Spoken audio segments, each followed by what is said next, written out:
Apophis is an asteroid that was discovered in 2004. It was named Apophis after a very destructive Egyptian god, very dark force.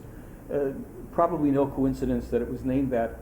And the funny part about that, there's a couple elements. One, scientists, despite giving it the name of Apophis, now have basically downgraded the chances of it threatening Earth to 1 in 330,000. The NASA scientists, that is. I said it was officially discovered in 2004. Here's where we get to the kind of proof that scientists not only demand, but cannot escape from. And that is, as early as 1976, Meier wrote and published a kind of poetic description of this, what they called meteor, coming to hit the Earth. In 1981, he had a conversation with a man who we know as Quetzal in this body of work. And Quetzal told him that this meteor is coming. It is going to hit this Earth, specific area. It's going to be enormously destructive. And Billy's saying, well, why don't you deflect it? And he said, you know, we can't, but your scientists have to come together on Earth in a specific way to deflect this meteor. Otherwise, you're going to be enormously damaged. Everybody listening to our interview, watching our interview, the majority of people would be affected by this. So here's the part of it that makes it inescapable. In 1991, after the informal publication by Meier, this transcript was reproduced in a book in German, copyrighted and published. In 2001, it came out in a book called And Yet They Fly. Library of Congress, copyright. I have that book. Okay, well that's 3 years before it's officially discovered. That is something you can't wiggle out of. Now there's another element. I mean, there's many levels of this that are interesting, but when you try to argue with copyrights, forget it. But then again, people say, well, why is it called the red meteor? Let me give a little background side note for people that might not know. In 1978, Meier foretold another asteroid was coming. He said it was going to be called Tutatis. In 1989, that asteroid was not only discovered, but people named it Tutatis. We have the copyrighted book from 78 that Meier published it. And now how did he know, number one, that this thing was coming and what it would be named 11 years later? And then the real question is, well, why did he call Apophis the red meteor? Just a few days ago, a young Austrian physicist wrote me, and this is where you come into the domain of Carl Sagan and SETI and all these other places where they say, if extraterrestrials really exist and are out there and want to make contact with us, they should do it in a universal language that we all understand, like mathematics. Right? That'd be perfect, seemingly. However, young Austrian physicist Anton Hanekamp writes me and says, I was looking into something called the Torino scale. The Torino scale was created by scientists at a meeting in Turin or Torino, Italy, and it's a method of categorizing the level of threat, of danger, of incoming objects.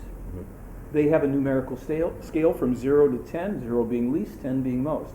But what Hanekamp noticed was the correlation isn't just in the numbers. There is a visual color coordination from white to green to yellow to orange to red. The universal symbol for danger. So they describe it as the red meteor. Right.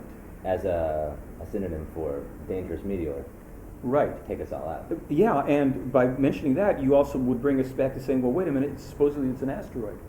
But there's a division of, it's a scientific division, American Academy of Sciences or astronomers or something, and they said, I was searching online, and they said that Apophis meets the criteria of an LL chondrite meteorite.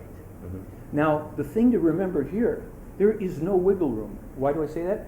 We know that Meier published, the outside date is 91. The Torino scale wasn't invented until 1995.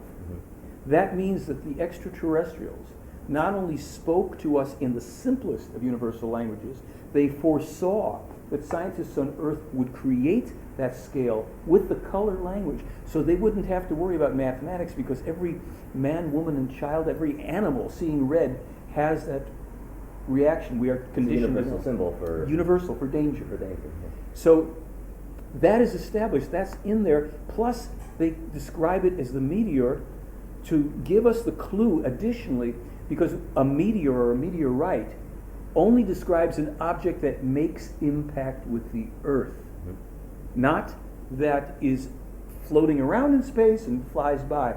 When it makes impact with the Earth, it's a meteorite or part of a meteor.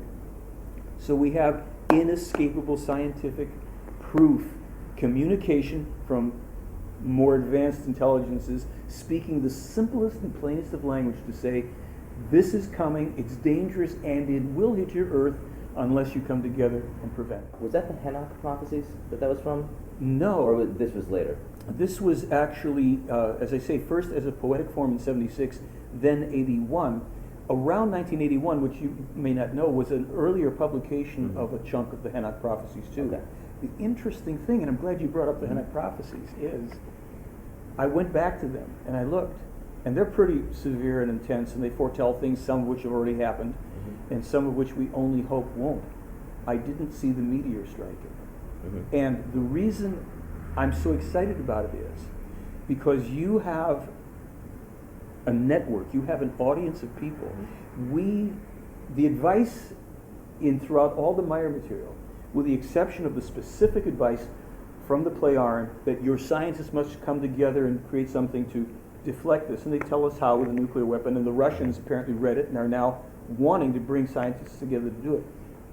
But it's the ground level, grassroots, you, me, and the people that are your audience who can apply the pressure socially so this doesn't go away. We don't forget about it because of the Super Bowl or the next anything else.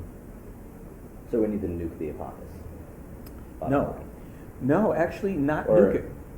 hit it on and deflect it off course? We need to explode a nuclear device within a specific proximity to this, 1,100 foot, 300 some meter, within a range whereby the shock wave of a true nuclear explosion will deflect it from its course. Okay. They said, obviously, and our scientists would understand this and probably do, that if you blow it up, you're going to have a shower of deadly meteorites hitting the Earth, and that would be horrible too. Didn't Bruce Willis do that one time? Well, that's the thing. Things like this always seem like they've got to be like some kind of a Bruce Willis movie, because we're not really geared to understand the magnitude and reality of things like this we've never seen in our lifetime.